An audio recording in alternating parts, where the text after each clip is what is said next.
Let's get started. My name is D7 here at Grok Trade. It's Wednesday, January 24th, 2018, and it is hump day. The markets in the day mostly bearish, but let's check things out. Here's the deal. Everybody in bearish territory, but the Dow diamonds up fractionally. However, the NASDAQ Russell's down in negative territory. Financials, though, up 0.7% in bullish territory. U.S. dollar down 0.8%. Big drop today on the U.S. dollar. Crude oil rising nearly 2%. Gold up more than 1%. Silver up nearly 3%. That is huge. VIX, fear does increase by 3%, gang. 3%. Bitcoin up 3%. GBTC up 1%. Okay, let's take a look here at the technicals. Here's the chart. We're up. I mean, look at the trajectory of this massive move to the upside. So we've got another red candlestick, a lot of choppiness, but I'm just not seeing anything with these spiders that's scaring me. There's no big reversal pattern here. I'm okay with this. Diamonds.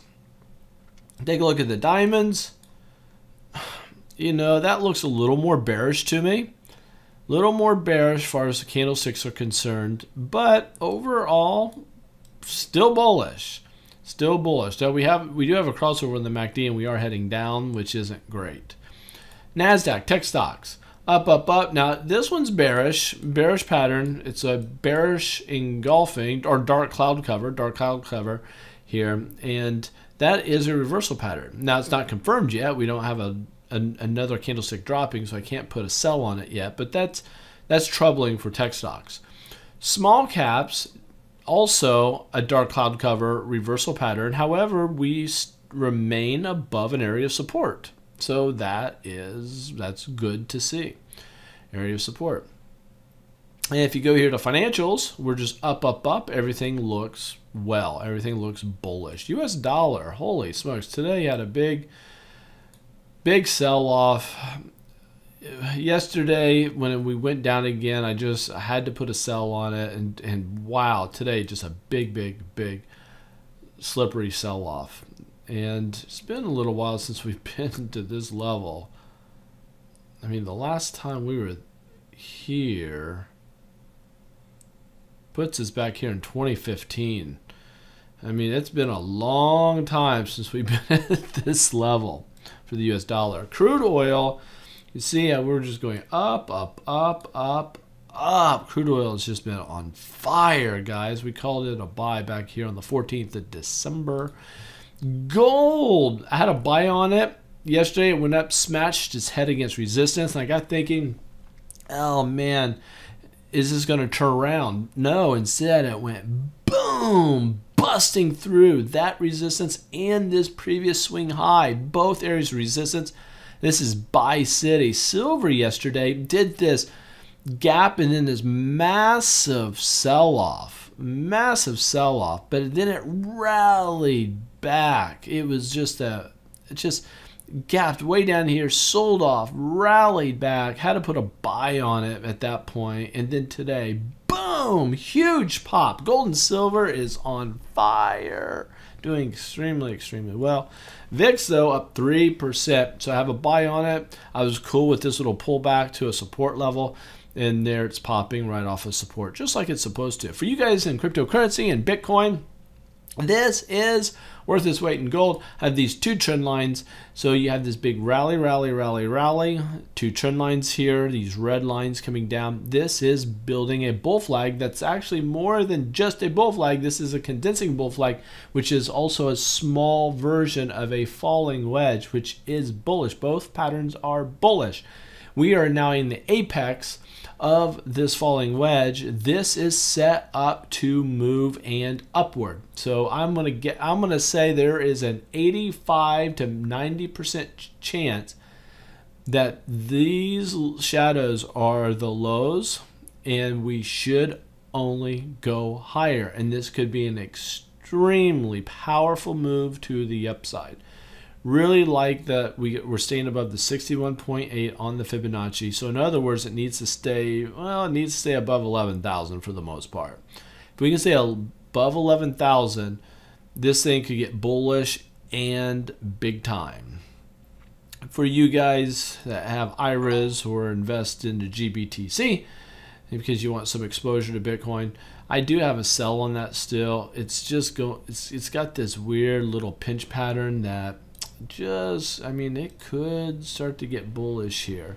So if I were to draw just a couple lines, I mean, we're looking at something like that. So it's really pinching, and I'm looking for that to make a big move. And I'm telling you, if Bitcoin explodes to the upside, expect this to explode to the upside also. So I'll turn around with my sell, make that a buy. Let's take a quick look at the Dow 30, see if any big movers today. Goldman Sachs up 2%. Okay, so check this out. We put a buy on a few days ago. Look at this huge move on Goldman Sachs. Just buy, boom, boom, boom, boom, boom, up. But we do have some resistance that it's going into. Any other big movers today? These are the Dow 30, so you're not going to, usually don't get moves more than 1%, but I'm looking for big. There's a 2%er, Verizon. This one I had a buy on it a few days ago, and boom, boom, boom, boom. Nice rally after that buy call. Nice rally there. So Nike up 1.3%. This thing just, our call was way back here, and it's just doing exceptionally well. Just making all sorts of money. While we're here, let's look at some, let's go to Grok tech stocks. Look at Apple. Oh, Apple. I had a buy on it. Everything was well. You know what? Apple now has a sell as of today. Apple is a sell. I do not have an interest in Apple at this moment. BABA up 1.7%. Have a buy on it. And yesterday it went boom, and it has continued blowing through resistance. Very, very good. Any other? Look at this. Netflix up 4.4%. Had a buy on it. Had earnings. Boom, boom, boom. Looking great. Netflix is on fire. Making some money. Come on. Nvidia down 1.3%. Anybody else? Snap and Twitter. Let's take a look at Snap. Have a buy on that one. That's going higher. Twitter got a sell on that one. Look at that, man. It's just crashing and burning. It's just no good. I really thought after yesterday we were going to see some bullish move. We're not seeing it. Now we're below the 50-day moving average on Twitter. Whoa to Twitter. I don't know what's going on with those guys. So they got to get their act together. The market is not overly excited about them. Okay, follow us, subscribe, leave comments. Hey, if you like it, share it, because I'm trying to give you guys the best of technical analysis. February is coming in a week. A week from now, we'll be in February, and in February, that is the month I started in 1998. That will put me as trading in the live markets using technical analysis charts actively on a day-to-day basis for 20 years, 2 decades. I've been doing this a long time, since I've been 25, and it has been a fun ride. And that's why we have an education company, and that's why we teach people how to do it. We have classes all the time. If you're interested in classes, go to Grok Trade up here, wherever I have it right now, and do that. If you'd like to know just a little more about our training, you can send us a text. Send us a text. Actually, that text goes right to me. Send me a text, but make sure you put your name, make sure you put your email address, and yeah, we'll send you some information about our training so you can also do what I'm showing you on a day-to-day basis on the charts. So if you feel like that we can help you out in your trading, you know how to reach us. Catch you guys later. We'll see you. Bye.